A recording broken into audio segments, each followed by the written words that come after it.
Kerajaan berjaya menjimatkan RM800 juta hasil pelaksanaan program Budi Madani RON 95 atau Budi 95 sejak 30 September lalu hingga kini.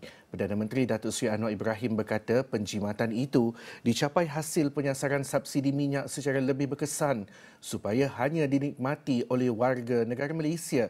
Beliau yang juga Menteri Keuangan menambah, ini sekaligus mengekang ketirisan yang sebelum ini melibatkan lebih 3.5 juta warga asing serta aktiviti penyeludupan puluhan ribu liter minyak ke luar negara. Menurutnya, setiap hasil penjimatan itu dipulangkan semula kepada penduduk melalui STR iaitu Sumbangan Tunai Rahmah dan Sumbangan Asas Rahmah atau SARA selain digunakan bagi menaik taraf klinik dan hospital, memperbaiki jalan raya serta memperkukuh prasarana negara.